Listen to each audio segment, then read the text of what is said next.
Hello and welcome everybody out there in Union Arena Land. We have another deck tech video for you today. We are going over Blue Aoshi from Rurouni Kenshin. And the person going over the deck with us is Kyle from Union Universities. Kyle, say hi. Hi everybody, what's up? Hope you guys are staying safe and healthy. So let's get into another amazing deck profile. Yes, so we are looking at the Blue Aoshi deck, and for the life of me, I cannot figure out what the identity of this deck is. How would we define this deck? Aggro? Combo? Silly? A little silly aggro, I would say. Okay. If you open a ridiculous combo play, this deck can go off as long as you have the energy required to do so. This thing can basically guarantee, if you have, him in your hand, just one of this, and you raid it twice, you can spit out almost 3 raids in one turn. So it can get nasty pretty quickly. That is a terrifying thought. So a bit of a combo deck, but a scary one at that. So how about we jump right into the action, huh? Let's go over our low end of the deck. Let's profile these cards. Why are we playing the cards that we are playing here? We are playing these cards for exactly the reasons they need to be. So this is a filter card. You want to have this at all times because, again, draw, discard a card for an on-play. Always want to do it, right? Another 0 is Miso. Miso is just nullify impact, but it is a draw trigger in the deck.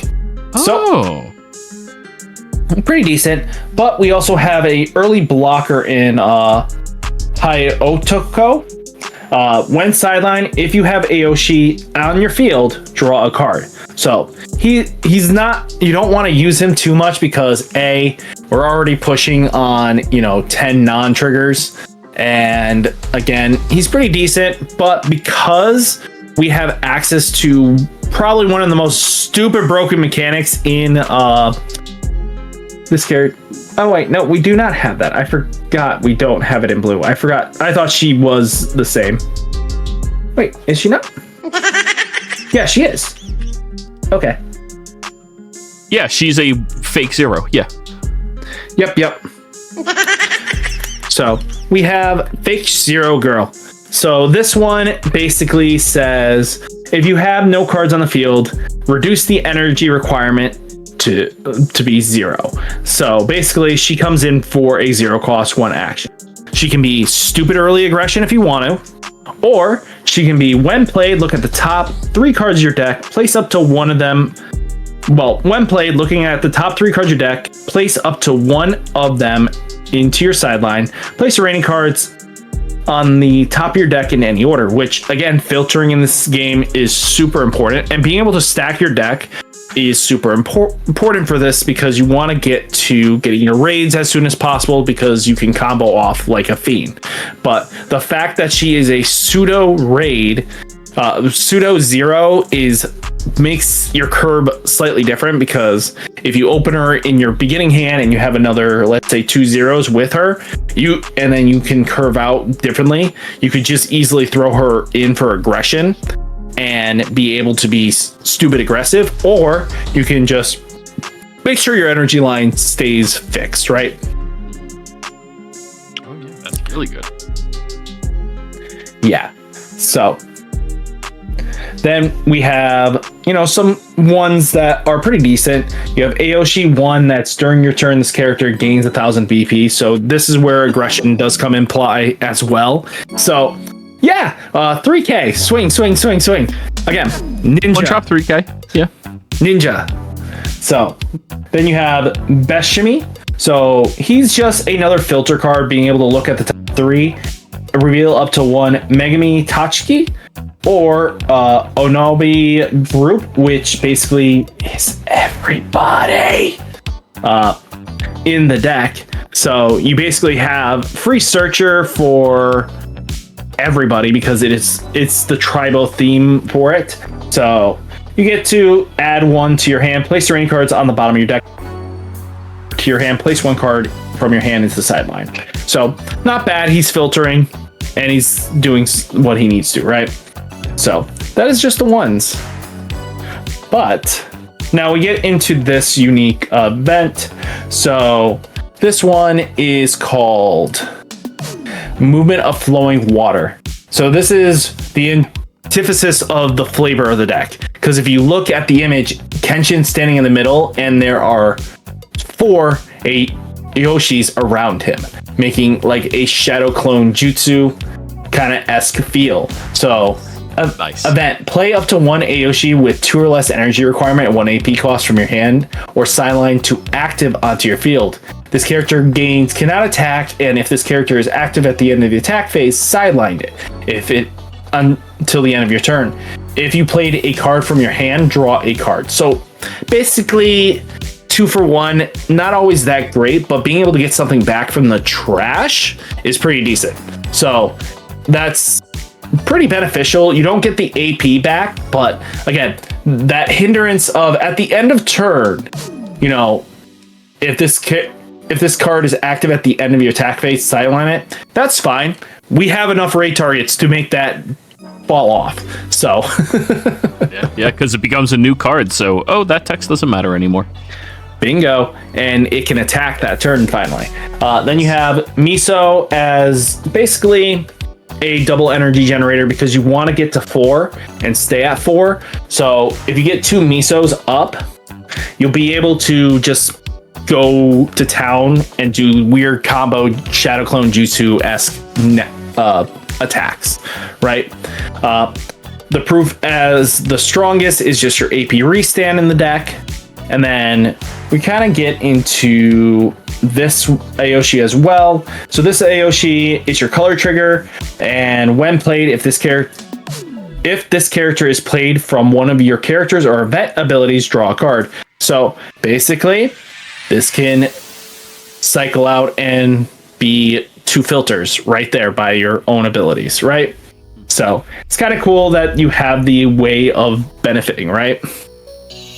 So now let's get into the 4s. First off, we have Aoshi, 4 costs. You may switch to resting one of your active Onabi group affiliate cards from on your front line. If you do, switch this character to active. So basically, this is a way of, if you did play this active and you didn't have a way of rating, you could easily just hard play this, suspend it, because as long as it's suspended at the end phase, it'll stay on the board. So there's a way of getting around that if you don't have the raids. So kind of useful there. And then we have Shinkirjo. So this is during your turn. If on the front line, if Aoshi leaves the field due to one of your opponent's abilities, you may sideline this active character instead. So basically, kind of gives you a pseudo protection that, you know, we see from a lot of the cards in the game. So yeah, That's going to be real good for it. Special trigger out of life? Nah, bro. Nah. Cool story. You killed this guy. He's dead. I like that. Now let's look at the scary card, shall we? The Aoshis. Yep. We do have one other last card we should say. It's special. So this one, choose an Aoshi. It loses 1000 DP and gains at the end of this character's attack. You may switch 1 active Aoshi on your field to resting. If you do, switch this character active until the end of turn. So again, plays into the Aoshis that are standing up, so you can swing in to get some more damage. So wait, that's 2 restands? Yeah. Wow. 2 restands. That is insane. Okay, I like that a lot. Yeah, so basically he has an innate restand. You have an option that can give you a restand. So again, just at the cost of resting one of your characters. Oh no. That would die if you didn't. So congratulations. Play into your deck synergy. Then we have Aoshi being the shadow clone jutsu master. So first off, you know, admire the pretty Aoshi himself. This is the 2-star. So nice. Basically, nice.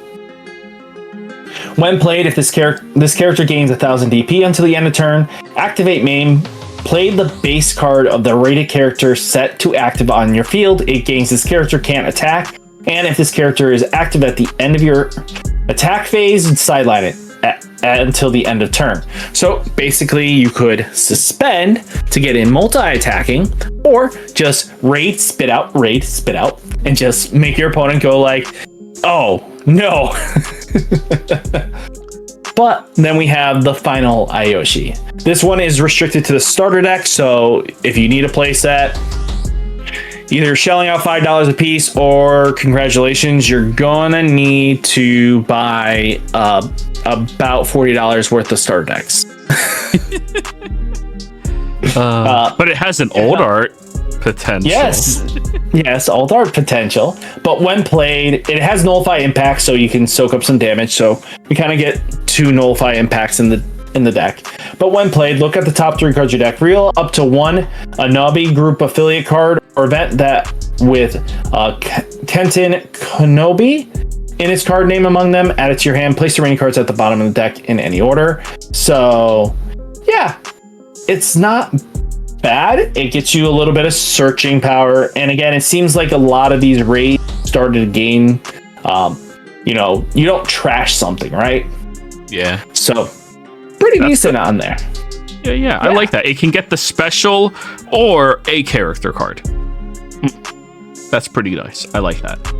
So, looking at this deck, it does seem like it's fairly synergistic and fairly strong as well.